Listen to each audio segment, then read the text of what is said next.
Nii, nüüd on meil hea võimalus edasi minna väikse diskussiooniga. Natuke läheb aega, siin ilmuvad Võluväel toolid. Ja paluks diskussiooniks siia lava juurde professor Urmas Varblane. Uuesti tagasi Helena Past, Raplamaa ettevõtja, kinnisvaraarendaja Kristjan Aller, Heiki Hepner, Raplamaa omavalitsusliidu juhatuse esimees ja Riigikogu liige ja Janek Kadarik, Raplamaa arendus- ja ettevõtluskeskuse juhataja ja ettevõtluskonsultant. Nii et olete kõik oodatud siia.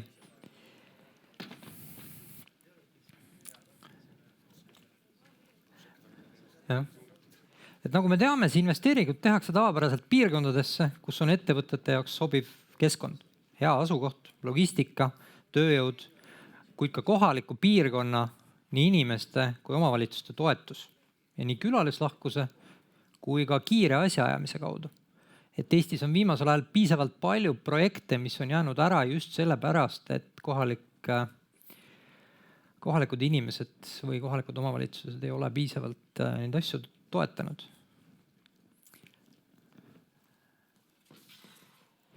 Mida on Raplamaal täna pakkuda ja mida peaks kindlasti veel tegema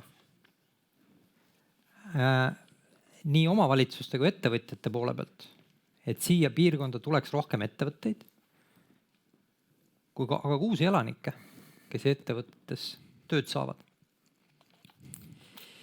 Ja ma võib-olla alustaks sellise tuleviku küsimusega, et osad küsimused on inspireeritud või võetud ka sellest küsitlusest, mille kohta Demisvos ülevaate andis, aga mõeldaks natuke tulevikule ja ette, et mis oleks need 3 mõjusat investeeringut või arendust, mis tuleb lähima 5 või 10 aasta jooksul kindlasti ära teha, et ettevõtluse konkurentsivõime tugevneks. Et kas midagi, mis on tegemata, mis on pooleli, mis on plaanides. Et hakkaksid võib-olla ettevõtjate poolt peale. Kristjan Aller. No mul oleks siin ainult üks vastus, et pika puhuga Rail Balticu peatus on see. No nii, ma saan aru, et jutujärg on minu käest. Ma markeeriks võib-olla vähemalt 2 ja need mõlemad on taristud. Ja siin ei saa vaadata omavalitsusi eraldi, omavalitsused peavad loomulikult tegelikult ka sellega tegelema ja see kindlasti peaks olla nendel üks esimesi prioriteete. Teeme oma teed korda, ehitame nad nii nagu nad peavad olema ja ehitame kiire interneti välja, et ka see oleks, sest tegelikult kui me mõtleme nüüd ka nendele väljakutsetele, mis siin meil selle rohepöördega on või taasterahastusega on, siis mul on kuri kahtlus, et näiteks meie põhjanaabrid juba astuvad ka selle kiire interneti osas meist pika sammuga eest ära. Et tegelikult taristusse tuleks selgelt ja palju rohkem investeerida. Suur tänu. Janek? Mulle tundub aeg-ajalt, et mõni investeering jääb maandamata selle tõttu, et meil siis kaasaegset kohe kasutusele võetavat tööstuskinnisvara ikkagi ei ole. Enne peab olema kinnisvara või enne peab olema klient? Siin praegu mõtlen ikkagi mingi selgelt määratletud piirkond, et sinna nii suur tükk ja kohe saadaval, et pista pistik seina. Okay. Ma tooks võib-olla esimese asjana välja inimesed, vaadatuna just nagu võib-olla oma ameti otsast, oma ettevõtte seisukohast, et see inimeste Raplas tööl käimine, ettevalmistus ja kogu see, mis personaliga seonduv, et tegelikult see on hästi oluline. Loomulikult kõik seda ei saa kontekstist välja võtta, et kas meil on teed või meil on koolid või meil on siis mingid tööjõuprogrammid, et see loomulikult ongi kõik hästi omavahel seotud, aga kui me mõtleme selle peale, et tänapäeval inimesed ei ole vaimustuses enam sellest, et nad tahaksid kõik käia tingimata Tallinnas tööl, nad tahaksid käia võimalikult kodu lähedal tööl, et selles suhtes on hästi oluline meie jaoks see, et kui me vaatame Raplamaad, et see transpordiühendus, mis Raplas on, ma väga vabandan, kuna ma ei kasuta seda ise, siis ma ei ole väga adekvaatne hinnangut andma, aga see on kindlasti hästi oluline, et inimesed saaksid ka Tallinna poolt hommikul tööle tulla. Ükskõik, mis see Tallinna poolt siis tähendab, kas see tähendab Kohilast või ükskõik missugusest teisest Rapla punktist, et nad saaksid koju tagasi minna, et see ühiskondlik transport oleks mugav. Kui ma täna hommikul küsisin oma kolleegide käest, et kuidas nendel on, ei, meil ei ole probleemi, et meil sõidavad kõik autodega. Et minu meelest siis meil nagu on probleem tegelikult. Just. Ja teine asi on veel see, et ma nüüd väga vabandan, et ma nii pikalt räägin. Kui ma töötasin Monieris, siis me olime täpselt samas seisus kogu aeg. Tollel ajal oli konkurents tihedam Skandinaavia maadega. Meie tootmishinnad olid väga-väga konkurentsivõimelised kuni sinnamaale, kuni tulid mängu toetused. Meil on Põhjamaades, Baltimaades on kliima nirum kui Kesk-Euroopas ja Lõuna-Euroopas. Meeldib see meile või mitte, see tähendab seda, et tootmine on sesoonne. Kui mul on täna vaja näiteks 100% inimesi, siis mul on 2 kuu pärast vaja 200% inimesi. Selleks, et hoida neid 200% inimesi üle aasta, õpetada neid välja, on vaja mingisuguseid investeeringuid. Kas see on ainult tööandja mure, et need töökohad säiliksid, või on see laiem mure?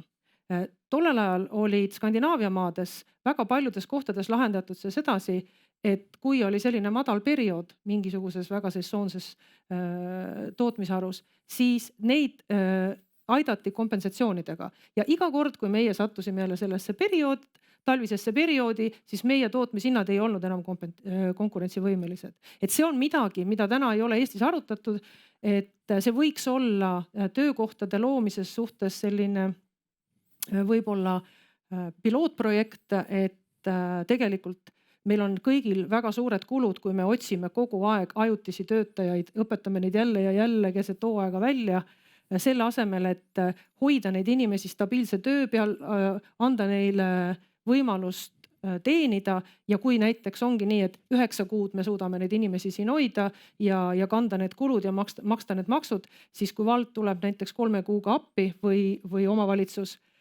et aidata neid kulusid jagada, siis võib-olla me suudame stabiilse sissetuleku garanteerida palju suuremale hulgale inimestele. Okei, aitäh. Kas see peaks olema siis nii-öelda kohaliku omavalitsuse rida või pigem üle-eestiline? No see kõik sõltub, et kelle otsa me nüüd jälle vaatama hakkame, et kas see on omavalitsus, kas see on valitsus, kes iganes see on. Kui me räägime täna siin Raplamaal nendest probleemidest, siis ma arvan, et see on pigem selline teema edasimõtlemiseks ja just nimelt jällegi selles rakursi alt, et kas me oleme osa probleemist või osa lahendusest. Kas te oleksite olema valmis selline pilootprojekt, et sellist asja teha, et siis kellegiga läbi rääkida? Et kui seda hakata kohe terves Eestis tegema, siis on väga palju eisi, miks seda ei saa. Kui seda teha ühe ettevõtte baasil, proovida, kas töötab ja siis laiendada edasi, võib-olla siis on. Me ei ole alati valmis. Väga hea. Kuidas Tartumaalt paistab vaade Raplamaale, et mis siin puudu on, mis siin peaks kiiresti ära tegema? Ei, ma mõtlen, et ma jätkan seda eelmist küsimust natuke veel, et siin oli juba väga palju igasuguseid tarku mõtteid, aga üks väga lihtne mõte on see, mida ma soovitan hästi teha. Võtke need 8 ettevõtet ikka tõsiselt ette, kes need suured siin on. Ja pühendage neile näiteks igal ettevõttel 1 päev ja arutage nendega. Mitte pool tundi, vaid terve päev arutage, mis on võimalused, mis on vaja teha selleks, et see ettevõte natukenegi suuremaks saab minna ja laieneda. Ja just selles võtmes, et Eestis tervikuna praegu jääb igal aastal 6000 tööealist inimest vähemaks. Igal aastal, -6000. Ja niimoodi järgmised veel 20 aastat järjest. Ühesõnaga loota selle peale, et meil kuskilt tohutult tuleb nagu inimesi juurde, ei ole. Järelikult on ainukene suund on kas automatiseerida, digitaliseerida, asendada inimene masinatega. Ma siin tegin 80 intervjuud siin 2019-2020 välisinvestorite juures. Ja mida ma siis nägin, mida parem ette võtta, seda harvem nägid inimest. Lihtsustatult öeldes. See on tulevik, kuhu me liigume. Selles mõttes kogu see lähenemine, nagu meil praegu on, et mitu 100 ja uut töökohta sa järjest juurde lood, on ju. Kogu see mõtteviis tuleb teistpidi keerata. küsimus on pigem selles, mitu töökohta sa suudad ära kaotada ja asendada masinatega, et inimesed üldse veel, ühesõnaga, et sa veel üldse tuled välja endaga, et sul on tööjõudu. Ja sellega seoses on minu arust on Raplamaal igavene vägev võimalus. Siin oli ennem juttu sellest mobiilsusuuringust ja sellest, kuidas inimesed käivad siit Tallinnasse tööle. Võtke kätte ja uurige päris tõsiselt jälle, mis inimesed teil elavad siin. Kus nad tööl käivad, mis on nende taust, mis spetsiaalsusi nad tunnevad. Ja siis hakake vaatama, missuguseid komplekte annaks selle pealt siin Raplamaal teha. Et selle asemel, et nad Tallinnasse käivad, nad ei käi, vaid käivad siia. Ja siis see mobiilsuse jutt sinna juurde, et meil on praegu nagu selline nagu binaarne lähenemine 0-1. Kas ta sõidab avaliku transpordiga või eraautoga? Tegelikult peaks tegemist olema kombinatsioonidega. Ta sõidab mingi otsa eraautoga ja siis avaliku transpordiga. See on see, mis on Lääne-Euroopas nagu tüüpiline tööl käimise mudel. Ja vaat see võimaldab tal elada ka mitte mingis suures kohas, vaid väiksemas kohas. Ja loomulikult siis on küsimus kõik see teede lahtihoiud ja kõik need küsimused, mis on iseenesest mõistetavad. Ja rääkimata sellest kiirest internetist, mis minu arust on häbiväärne asi, mis Eestis on juhtunud, kus omal ajal riik andis tegelikult õigused need välja ehitada nendele võrguehitajatele, andis raha ka. Ja siis lõpuks nüüd ütlesid, et tore, siiamaani me ehitasime ära, aga nüüd andke ikka hoopis veel raha. Ühesõnaga see omal ajal jäi kokkulepetest välja, et see viimane ots ka välja ehitada. Ja nüüd on see tohutu kallis lugu. Aga tagasi tulles selle alguse juurde, ma arvan, et üks asi on nende olemasolevate tugevate ettevõtete laiendamine on kõige kiirem ja ütleme selline variant, mis annab juurde. Ja siis nende inimeste, nende siin elavate inimeste ka rakendamine uute ettevõtjatena. Et nad ühesõnaga ei pea ka siia tööle kuskile tulema, vaid et nad hakkavad oma äri tegema siin, selles maakonnas. Ja selles mõttes siin on isegi startupi võimalused täielikult olemas. See Ülemiste ei ole sugugi kaugel, Ülemiste keskus. Et selles mõttes minust Raplal on erakordselt head võimalused nagu arendada. Rail Baltic oleks siin kiiresti abiks. See nagunii sellest juba nii palju räägiti siin. Just. Okei, suurepärane, aitäh. Kui teie oleksite turundusinimene ja peaksite Rapla maakonda turundama, et siia tuua uusi investeeringuid, siis mis te ütleksite erinevatel messidel, ettevõtetega kohtumisel, ka meie Anekist peal? Miks ma peaksin tulema oma ettevõttega Raplamaal? Tallinn on lähedal, internet ei ole, teid ei ole piisavalt palju, et need negatiivsed asjad, mis enne. Õnneks natuke on teid ja natuke on internetti ka, et minu viimase selline kinnisidee on see, et Raplas sobib uusi investeeringuid teha küll, sest meie tööjõu reaal on siin 200 000 pluss inimest. Et sõltub, et kas me läheme üle lahe Soome Helsingisse ka või võtame ainult Tallinna Harjumaa. Et see, et täna liiklus käib teistpidi, sellest mul on endal väga kahju ja ma olen seda ignoreerinud jäädes truuks Raekile. Et ma ei veedaks liiga palju tunde bussis, rongis või autos või jalgrattal. Et see minu tunnuslause oleks see, et ma ei tea, 200 vägevat spetsialisti on kohe saadaval. Okei, huvitav. 200 000 tähendab, vabandust. Okei. Heiki Epner.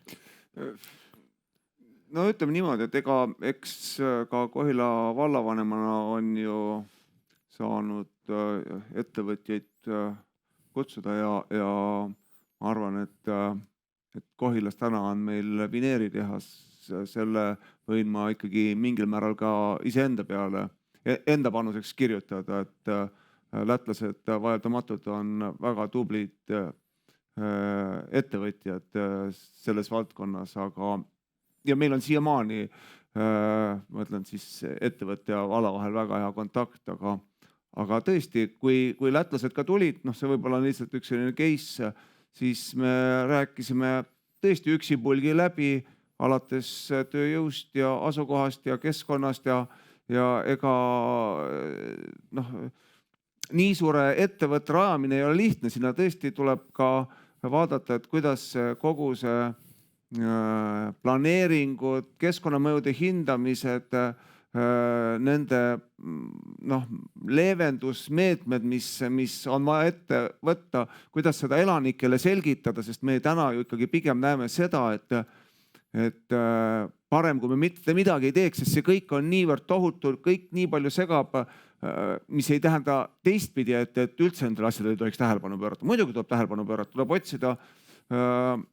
otsida lahendusi ja siin ma julgen ütelda küll nüüd nii Kohila Vineeri kui ka tegelikult Alutaguse pärmitehas suhtes, et nad on olnud näoga selle poole peale, et areneda, otsida lahendusi, kuidas keskkonnamõju vähendada ja siin on see koht, kus omavalitsus saab koostööd teha ja ilmselt seda ma ka nagu ütleks, et me koos leiame head lahendused, et te saaksite oma äri ajada.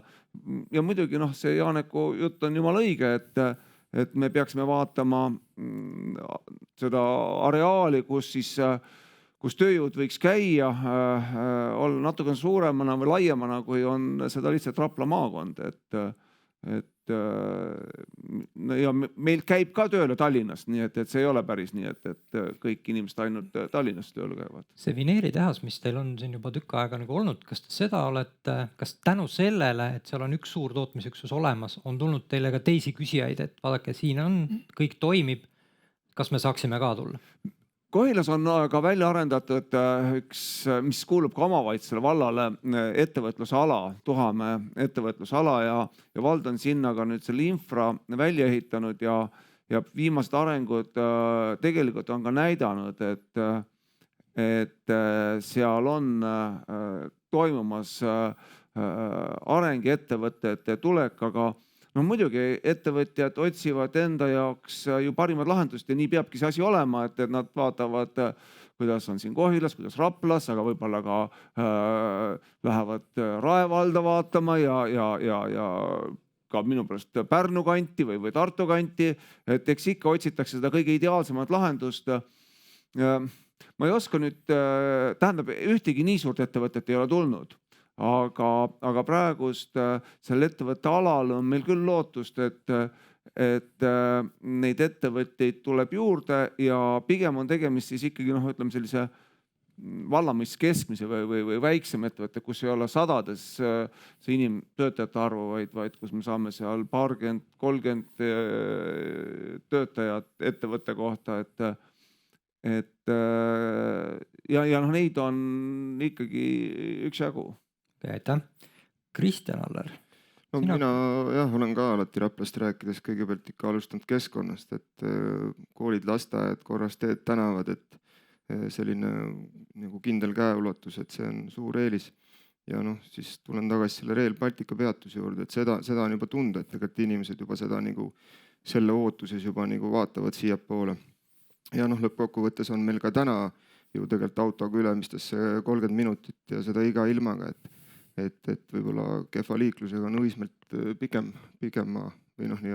aeg. Okei, aitäh.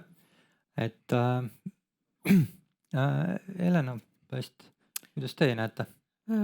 Ja ma kindlasti reklaamiks seda, et Raplamaal on äärmiselt koostöö valmis ja koostööst huvitatud omavalitsus, mis on hästi oluline ka kindlasti. Aga nüüd laiemalt öeldes siis, kui ma jällegi esindan siin antud juhul rahvusvahelist ettevõtet, suurettevõtet, et siis võib-olla see rakurss on natuke teine, siis selle grupi jaoks ei ole oluline mõelda, et kas me teeme selle nüüd Jürisse, Raplasse, Paidesse või kuhugi mujale. Me mõtleme selle pilguga, et kas me peaksime selle tegema Riiga, kas me peaksime selle tegema hoopis äkki Leedu piiri äärde, aga võib-olla Ukrainasse. Et me ei ela enam ainult Eestis ja me ei saa mõelda Eesti keskselt. Kui me räägime vähegi sellisest juba isegi mitte suurest, aga keskmisest ettevõttest, siis Eesti mastaapides. Et on väga palju mobiilsust, mis tagab sellise paindliku liikumise ja seesama minu viimane slaid, et mis iganes ei ole see teenus või toode, siis see päädib sellega, et mis on selle hind ja selles hinnas püsimiseks on väga verine ja valus võitlus. Ja siin ei ole küsimus, et kas see on Sakus, Sauel või Hagudis. Okei, aitäh. Te natuke ennem puudutasite juba seda, mida me võiks teha või kuidas turundada seda mulle on selline lihtne üldine loosung, et üks selline asi, mis võiks olla, on see, et meil on Eestis selline ametnikkond, kes ütleb, et mitte ei ütle seda, et miks ei saa teha, vaid tuleb ja aitab, kuidas saab ära teha. Kui me selle ära teeksime, see oleks kõvasti parem juba. Aga praegu kipub ta olema nii, et pigem sa kuuled, ma kuulen siin imelugusid nendest intervjuudest, kuidas ja missugusel moel mingisugused piirangud ettevõtetel on ja kuidas nad siis võitlevad sellega, kuidas on ettevõtted, kes jäävad näiteks kohaliku omavalitsuse reoveesüsteemist välja, sest unustati lihtsalt ära. Siuksed asjad on olemas, ma ei hakka ütlema, kus kohas see oli, aga nii oli. Tähendab, rahvusvaheline ettevõte jäi sellest välja, sest ta oleks lihtsalt muidu seda süsteemi pidanud nii palju suurema tegema, siis parem ei tehtud üldse. No, kuidas seda mõttemaailma siis muuta? Ja vot see ongi see koht, et minu arust, siin oli juttu juba ennem siin selles Nobeli ettekandes ka, et selles samas valguses, mida me siin päris algul rääkisime sellest väärtusahelate ümberpaigutamisest ja sellest, et võib juhtuda, et mingi hulk tööd ja tegevust tuleb tagasi kas otse juba Euroopasse, Euroopa lähedale. Aga nüüd on see, et me konkureerime teiste riikidega. See ei ole nii, et see on Kiven, tuleb Eestisse. Ei tule, ta võib olla Lätis, Leedus, aga hoopis äkki Poolas, äkki Tšehhis, Slovakkias, Sloveenias. Et ühesõnaga, et me peame nendest olema paremad. Ja meil tasub vaadata, mida Poola teeb või mida Leedu teeb. See on uskumatu, millise kiirusega nad on edasi liikunud. Ja see meie eelis, mis meil oli kunagi 90ndate algul, on kahjuks väga suures osas kadunud. Nemad teevad asjad ära. Miks on praegu niimoodi, et meil läheb Enefit Green praegu börsile? Kus ta toodab oma tuult ja energiat? Mitte Eestis, Leedus ja Poolas. Seal on põhiäri. Ma tunnen seda Kärmast väga hästi, tema oli meie magistrant siin just ja ta ütleb, Eestis ei saa ju tuuleparke rajada. Ma ei saanud seda siin arutada, enne Taavi läks juba ruttu minema, et ühesõnaga, et see on absurdne, kuidas 8 aastat käib üks, ütleme, kemplemine selle üle, kas on mingi see radar seal ja ei saa teha või kas on teine või kolmas asi. Ühesõnaga, kõik on need vastused, miks ei saa teha. Mitte ei ole vastused, kuidas saab teha. Ja minu arust tuuleenergia on ehe näide, kus me selle otsas istume 10 aastat. Ja Eestis ei ole tuuleenergia võimsused kasvanud juba 10 aastat. Me istume 2012. aasta võimsuste peal. Ja ainult jutt on ilus, aga tehtud ei ole mitte midagi. Kui me oleks selle ära teinud selle 10 aastaga, siis me ei istuks praegu probleemi ees, et elektri hind tõuseb ja meil pole võimsusi. Aga need võimsused on jäänud kõik tegemata. Aitäh. Janek soovis lisada. Tohin ma küsida? Ja. Et muidugi mul nüüd hea meel öelda, et Urmas Varbla on ülikoolis mu lemmikõppejõud, sellest ma sinatan ja küsin, et ühelt poolt sa ütled, et me peaksime nagu seda nii-öelda suurt tootmist automiseerima, aga omavalitsused on huvitatud töökohtadest, et see on tulumaks, et seal on nagu ei, aga see ei ole vastuolus. Sellepärast automatiseerimine ei tähenda, et inimesed ära kaovad. Automatiseerimine tähendab, et sa saad inimesel rohkem palka maksta ja sa saad talle anda teise ülesande. See ei tähenda inimeste kadu. Siis me oleks selle Inglismaa masinalõhkujad uuesti tagasi. Et lõhuks masinad ära, siis meil on palju tööd. Ainult näljas oleme. Britid tegid omal ajal tööstusrevolutsiooni, tootlikkus kasvas 15 korda. Ega inimesed tööta jäänud, ainult vaba aeg tuli, laupäev läks vabaks või esialgu pühapäev läks vabaks, ei pidanud tööl käima, siis tuli laupäev ka vabaks. Nüüd räägitakse Euroopas 4-päevasest töönädalast. See on ainult võimalik automatiseerimine, digiteerimine, tootlikkuse tõstmine, ainult siis on see võimalik ja isegi siis on see küsitav, kas me teeme. Janek? Ma tahtsin nagu sellepärast kommenteerida, et nüüd just nagu läbi selle Leedu tuule ja natuke läbi selle, mis Heiki ütles, et kas Kohila, Vineeriga ja mis koostöö, et miks ma ennem ütlesin seda, et me peame planeerima või rajama tööstusalasid, ongi see sama, et kui me pikaajaliselt kavandame sektorisse X, et see on meie tööstusala ja me julgeme isegi võtta nagu suhu sõnu nagu müra või tolm või isegi sõna reostus tuleb ju mainida, kui sa asju kavandad. Ja see nagu valmistab meid ka selles nagu ette, et me teame, et seal on ja seal vahel on mingi rohevöönd ja alles siis tuleb elamuarendus. Aga meil kipub olema nii, et need on meie maakonna näited paraku, et ettevõte, kes on kasvanud -2 töötaja pealt kasvanud +2 töötaja peale, tal ei ole võimalik laieneda sellepärast, et naaber on siin ja naaber on seal, kes elavad igapäevaselt nagu. Et meil on nagu hästi eklektiline see ja nüüd selle nagu etteplaneerimise ja võib-olla ka avaliku raha natuke nagu tundub nagu mudasse loopimisega, aga seda saab teha ka erasektoriga koostöös ja olla nagu ootel ja valmis. Ma ei arva, et sinna peaks panema nagu miljoneid magama Rapla maakonna mõistes, aga ma olen ise kasutanud seda Kohila slaidi nagu selliselt, et kui omavalitsus investeeris suurusjärk 100 000 ja Eesti riik Euroopa Liidu raha 1 miljon ja peale, siis lätlased investeerisid 80 miljonit. Et need nagu suurusjärgud kasvavad selliselt juhul, kui kõik mätsib. Ja mis ma veel korra ära ütlen enne, et ma ei peaks selle juurde tagasi tulema, on see, et mina julgen küll öelda, et kui seal ei oleks tegeletud juba ennem selle tööstusalaga ja läbi 2 siis avaliku sektori projekti need teeühendusi korda saanud selle Kohila tööstusalal, ma julgen karta, et need lätlased sinna ei oleks ka tulnud, sest selle seadmepargi nad suures osas võtsid maha ja viisid kuhugi tundmatusse riiki, ma arvan. Et see lihtsalt on, et mõnikord peab avalik sektor astuma selle esimese sammu, tõenäoliselt koos erasektoriga, aga nii ta on paraku. Okei, aitäh. Kristjan, kas sina kui kinnisvara ettevõtja, et kas sinu juurde on tuldud jutuga, et teeme siin midagi? Tahaks teha midagi, et on sul mingit koostööd või abi pakkuda? No jah, meie siuke kõige suurem või tuntum projekt on Mamma tehas. Aga seal ma pean tunnistama, et oli meil ikkagi nagu õnne ka palju, et seal nüüd nagu vastu rinda küll taguda ei saa, et me ise jube nutikad olime. Aga ikka neid päringuid aeg-ajalt tuleb, aga meie kogemus on küll selline, et iga see päring on nagu, sul tuleb teha nagu rätsepaülikond ja seetõttu jah, mina neid nagu selliseid valmis asjade ehitamist ei toeta, et lõpuks tuleb võib-olla teha need ringi ja neid selliseid surnud tööstusparke on juba tehtud ka. Okay, ma tahaks siia võib-olla lisada seda, et see on hästi õige märkus, et vaatasin täna hommikul ka kiiresti üle Raplamaa arenguplaanid ja ka tegevusplaanid. Siis võib-olla kommentaariks siia juurde see, et nagu me juba rääkisime, et Rapla Eestis ja Eesti Euroopas ja Euroopa maailmas see positsioon on niivõrd palju muutumas, et kui me plaanime teha kõike igal pool ja korraga, siis tõenäoliselt tulemus on see, et mitte midagi ei muutu paremaks.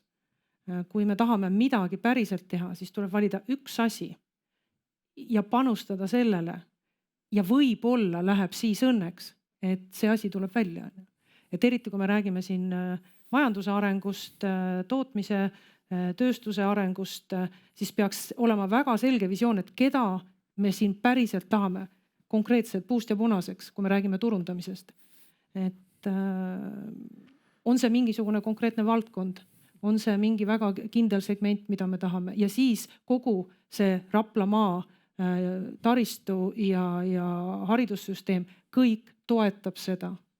Aga täna on see paraku niisugune laiali valguv, et me tahame teha, ma võtaks selle kokku sellise valimisloosungiga, et me tahame teha elu Raplamaal paremaks. Aga tegelikult ma lugesin ära, vaatasin, kes on need vastutajad, kohalik omavalitsus, kas meil on 6000 või 7000 inimest omavalitsus, palju meil neid inimesi on, kes seda teeb? Et see on üks mõttekoht võib-olla, mille peale nagu mõelda. Et ei ole mõtet panna neid inimesi stressi alla ja siis mõne aasta pärast tümitada selle eest, et nad mitte midagi ära ei teinud, kui tegelikult projektis on viga. Okei, aitäh. Et nagu eelnevalt see Temis Fossi presentatsioon oli, kus ta näitas, siis seal see graafikutes oli sinist väga palju. See tähendab seda, et tööstus on oluline ja tegelikult seda võiks ju nii-öelda positiivselt ära kasutada, tõesti kõik koos panna kokku, siin on väga suured olulised ettevõtted ja seda turundada, et nüüd seda ei saa kindlasti teha üks vald üksinda. See on nagu sihuke pigem maakonna ülene koostöö. Ma tegelikult, see ei puuduta nüüd tõesti, ma olen väga seda meelt, et me peame vaatama, kui me sellisest konkurentsist räägime, siis vähemalt riigi taset, aga ühte ühe näite metsandust. Ja minu meelest see kirjeldab kogu seda tööstuse ja tootmise poolt on puidu rafineerimistehas ja selle suutmatus teha. Ja ma tooks siia kõrvale selle Soome. Teate, Soome on tänu metsandusele ja metsatööstusele selline, nagu ta on. Kogu tema sotsiaal, heaolu, kõik, ma ütlen, suures osas tugineb sellele. Ja me vaidleme selle üle, kas ta siia võib, kas sinna ei või. Ja ma jagaks väga seda arvamust, et riik paneks ja aitaks ja lepiks kokku ja veaks ka need ikkagi, seal on tõesti need keskkonnamõjude hindamised ja kõik see on nagu selline suur hulk tööd, suur hulk bürokraatiat, suur hulk leevendusmeetmete otsimist. Et riik võiks siin igal juhul olla aktiivsem pool ja me saame suurepäraselt aru, et täna me lihtsalt oleme selles segmendis banaanivabariik Põhjamaadele ja saadme toorme, aga veel hullem on see, et meie enda kompetents, meie enda teadus ei arene selle pealt. Kuhu on jõudnud Soome ja võiks laiemalt võtta tegelikult kõik Põhjamaad 50 aastaga või 70 aastaks, et tõesti pärast seda, kui nad hakkasid selle kõige intensiivselt selle arenguga pihta. Täna nad teevad puust juba põhimõtteliselt kangast ja kõike. Sinna lähevad meditsiini ja sisuliselt kogu selline valdkond, mis on üles ehitatud või on üles ehitamas süsinikuneutraalsele tootmisele. Mul on küsimus vahele, kas sellise väiksema või suurema olulise tehas saaks teha Kohila valda? Kahjuks ei ole meil see vett seal on nagu omad nüansid, mis on need tõesti kirjutavad antud kontekstis nüüd ette, aga ütleme põhimõtteliselt oma logistilise asukoha pealt, muidu enam-vähem võiks, sest sadamad ei ole väga kaugel ja raudtee läheb ka läbi, et seal on tõesti teatud strateegilised kohad, mida pead sa nagu hindama ja minu meelest see Virumaa variant, Ida-Virumaa variant praegust on tõesti hea lahendus. Ma hoian väga pöialt, et see tegelikult tuleb, see aitab ka kogu Ida-Virul mõnes mõttes seda rohepööret valutumalt üle elada. Ei ole mõtet arvata, et kaevuritest piltlikult öeldes saab nüüd kõvad müügimehed või kõvad, et kõik hakkavad programmeerima. Et seda ei juhtu, see on enese petmine, kui me selle tee valime. Okei, aitäh. Keegi tahab siia lisada? Mul on see lihtsalt väga tuttav teema. Ma ei hakka siin kommenteerima seda tehase asja, nii et see oli nii, et seal taheti nagu elu sealt põlema panna, kui sellest rääkima hakkada. Aga nüüd me tuleme lihtsalt uue ringi ja uue tarkusega jälle tagasi selle juurde. Ja tookord lihtsalt valitsus lõi lihtsalt põnnama, ütleme lihtsalt. Ühel hetkel oli kõik, enam ei olnud valmidust edasi minna ja asi jäigi sinna maani. Ja võib-olla ta nüüd tulebki paremas formaadis. Et see ei ole üksinda ettevõtjate võitlus, et see peab tulema ikkagi abi ülevalt poolt. Siin on üks oluline teema, mida praegu ju, ma ei ole nii kursis, kui kaugel see Riigikogus see asi on jõudnud. See on see talumise ja talumisvõimekuse regulatsioon, mida praegu arutatakse. Ja millest loodetakse, et sellest tuleks mingi abivahend, et me saame omavalitsusi ikkagi oma paati ja me saame inimesi ikkagi veenda selleks, et meil on arengut vaja. Me ei saa istuda kaevikutes nii, nagu me oleme ja öelda, et maailm on valmis. Aga praegu on see seis. Eesti on praktiliselt selles seisus, et meil on nüüd maailm valmis. Enam mitte midagi uut ei tule. Kas see on ainult Eesti mure? Või see on väga suures osas, ma arvan, kui me võrdleme Eestit näiteks Leedu ja Poolaga, siis see on Eesti mure. Okay. Nendel ei ole seda muret. Kas on mingi teema, mida saalis olijad tahaksid paneeli käest küsida? Mingi üks küsimus kõigile. Kõik on väga mõtlikud seal.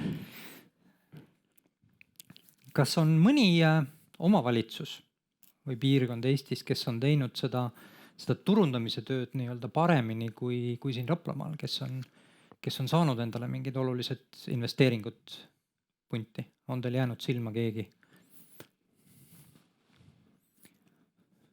kas sealt on midagi õppida?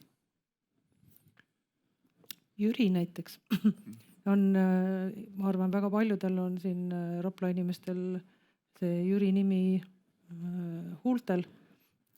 Aga see kõik sõltub jällegi eesmärgist, mida keegi tahab saavutada täpselt. Kõik ei saa olla Jürid. See ei ka vii kuhugi. Et Rapla peab enda jaoks selle fookuse nagu väga selgelt paika panema, et mis on siis see Rapla edulugu tulevikus. Ilmselt neid näiteid Eestis on, aga millegipärast minu meelest need tulevad läbi häda ja läbi viletsuse, et see nagu, kuigi ma tahaks tuua siin võib-olla kohe vihje, kus see häda ja viletsus ei ole nii suur, aga ometi toimetatakse. Et kui Ida-Virumaal on see väga süsteemselt ette võetud, see tööstusalade arendus ja seal kindlasti ka vahendite rohkus on teisel astmel kui meil, või kui Läänemaal läks üks tehas pankrotti ja kiiresti oli vaja leida rakendus nagu 700 vabanenud töötajale, siis justkui nagu hakati liigutama ja need liigutused olid kiiremad. Aga ma vaatan praegu pärnakaid siin saalis, et mulle nagu tegelikult meeldib see Pärnu julgus või ma ei oskagi öelda, millest see nagu päriselt tuleb, kellegi jäärapäisus, et meil ju näiliselt tundub, et Pärnus on kõik hästi, aga ometi seda Lõuna-Pärnu tööstusala arendatakse. Ja ma küll ei usu, et see nüüd 100% tühi on, et võivad kohalikud kommenteerida. Ehk siis seal nagu sõnastati see probleem teistmoodi, et rahvarikkuse võtme alt siis nagu see teenindav sektor ei ole piisavalt tootlik või piisavalt palju lisandväärtust tootev. Ja siis nagu minu meelest selle kaudu nagu initsieeritakse töötleva tööstuse töökohti. Et kui saalist on kommentaare, siis võite mind täiendada või ümber lükata, aga mulle on jäänud sellest selline mulje, et näiliselt nagu ei olnud ju mingit probleemi, aga ometi selle tööstusala arendusega seal tegeletakse. Aga meie aeg läheneb kahjuks lõpule. Ma küsiks viimase küsimuse, mis on siin pealkirjas ilusti initsieeritud. Kas investeering on siis must auk või kullaauk? Natuke filosofeerida teemal. Siin investeering Raplamaale. Nojah, kui me räägime kinnisvarast, siis Raplas kinnisvara tootlus on parem kui Tallinnas ja turg on ka rohkem tõusnud, kui me rääkisime siin Riiast või Tallinnast. Sina oled rahul? Ei alati võiks paremini. Et ega nagu turg on ka selle võrra väiksem ja siin nagu nii-öelda muud piirid ees, kui liiga suureks muutud, aga kui nii nüüd tagasi vaadata, siis peab rahul jääma. Ma tegelikult leian, et ega siin ei ole võimalik sellise nagu ühe latiga anda, või panna, et pimesi ja siis on kullaauk või et ära üldse tule, et on nagu nii maha visatud raha. Et see sõltub ikkagi tõesti sellest, mida investeerida, kuhu investeerida. Aga tõsi on see, et Raplamaa kindlasti ei ole kehvem piirkond kui mõned teised Eesti piirkonnad. Pigem ma nimetaksin ikkagi seda samad plussi, mida siin võib-olla alguses ekstra välja ei ole ka toodud. Me oleme pealinna regiooni lähedal, see on kindlasti pluss ja see on pluss kahel põhjusel. Me oleme hästi lähedal pealinnas olevale kompetentsile, rahale, inimestele ja teisalt on see teatud distants annab elukohana, mida järjest rohkem hinnatakse, hoopis teise kvaliteedi kui kuskil pealinna keskel olles või ummikutes seistes kuskil seal ka pealinna ääres elades ja tööle sõites. Et loodus selline heal tasemel haridusvõrgustik ja kõik muu sinna veel juurde käib. Nii et see on nagu see tugevus ja selles mõttes tuleb tõesti seda investeerimist siin ka vaadata, et investorile anda julgust, aga muidugi selle riski võtab lõpuks ikkagi investor ise, et ega siin ei saa avalik sektor seda tööd ära teha, seda ei ole kunagi kuskil keegi teinud ja kui ta hakkaks tegema, siis me oleksime Hiinas ja me ei taha Hiinat. Aitäh. Janek. Ma ei töötaks arenduskeskuse juhina, kui ma arvaks, et must auk, et ma igal juhul arvan, et see on siuke pehmemat sorti hõbedaauk vähemalt kui mitte kullaauk. Et võib-olla ei peaks kohe ootama mingi väga kiiret tulu. ja mulle meeldib, et täna juba sai kiitust ka see Rapla valla initsiatiiv küll elamuehituse toetusena, aga see kindlasti mõjutab ettevõtluskeskkonda ja nüüd minu enda selline 5 ja lähima aasta ootus on ikkagi, mis saab meie keskväljaku ja sinna kõrvale kerkiva sellise butiikhotelliga, et millal me suudame avaliku sektoriga initsieerida seda investeeringut. Kui Akzo Nobelis oleks kohe aasta pärast võtta 20-30 töötajat, kes teeksid ära, kas siis osaliselt või täisajaga, kas siis investeerimine jätkub Raplasse ja Rapla tehase arendusse? Rapla tehasesse investeerimine käib meil väga suurte summadega iga-aastaselt. Need on väga suured summad ja me kindlasti investeerime sinna ja võib-olla ma siin irriteerisin ennem selle globaalse ja Baltikumi teemadega, siis tegelikult ega kõik püsib inimestel. Ja kui inimesed on oma maakonna patrioodid, siis nad teevad kõik selleks, lähevad läbi seina ka, kui tarvis, et need asjad säiliksid siin nii kaua, kuni nendel on selle eest võimalik seista. Ja ma arvan, et kuna meie täna seda teeme väga tõsiselt, siis ma usun, et me usume Raplasse ja Rapla maakonda. Seda on hea kuulda. Ma ei oska nüüd öelda, kas see on nüüd kullaauk, aga ja see on kindlasti koht, mis väärib esile tõstmist ja millel on väga palju plusse. Mis teie inimesed ju käivad päris palju Tallinnast Raplasse tööle, et tegelikult kilomeetrid Rapla-Tallinn versus Tallinn-Rapla on täpselt ühesugused. Ja nagu me sinuga arutasimegi siin üks päev, et me vaatame tihtipeale võib-olla teise rakursi alt, et mina elan Sakus ja ma tulen siia Raplasse tööle täpselt sama kaua, võib-olla natukene vähem aega, kui ma lähen oma Tobiase tänava kontorisse. Et kui Rapla otsib tööjõudu, siis see ütleme, et minu teada Sakust Raplasse ja Raplast Sakku on enam-vähem ühe palju maad. Just. Et kõik sõltub, kummalt poolt sa nüüd nagu vaatad. No, ei, siis mul tuli lihtsalt meelde Zürichi linnapea jutt kunagi ühel üritusel. Ja siis ta rääkis seda lugu, kuidas vaata, et oli kunagi mingi aeg ja Zürich kuulutati ikka hirmus kalliks linnaks ja ikka välisfirmade juhid ikka vaatasid, et ei, ikka nii kallis on siin elada, et me peame ikka ära minema. Hakkasid viima ära oma neid. Ütles, läks 2-3 aastat mööda ja nad hakkasid krõbinal tagasi kolima. Miks? Sellepärast, et seal oli niivõrd hea elukvaliteet. Kõik toimis õigel ajal. Lasteaiad olid olemas, elamine oli korralik. Ja siis nad said aru, et isegi võib rohkem maksta, kui elukvaliteet on väga hea. Ehk see on see argument, et seda Eesti kindlasti tulevikus peab müüma, seda argumenti palju rohkem, kui me praegu teeme. Et sa saad elada tõeliselt heas keskkonnas, aga samal ajal ei kulu väga palju mobiilsusele aega, et midagi ära teha. Kas seda Zürichi näidet võib siis võtta ka ettepanekuna omavalitsusjuhtidele, et kui lasteajad, koolid, huviringid ja elukeskkond, siis...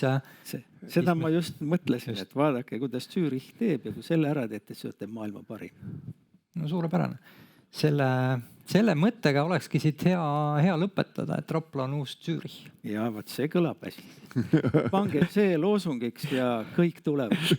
Mitte pange nii, et Rapla on nagu Zürich. Just. Siis on vähem komplikatsioone. Ja. Suurepärane. Suur tänu paneelile. Aitäh teile tulemast, aitäh kaasa mõtlemast ja aitäh kuulajatele. No nii. Aitäh.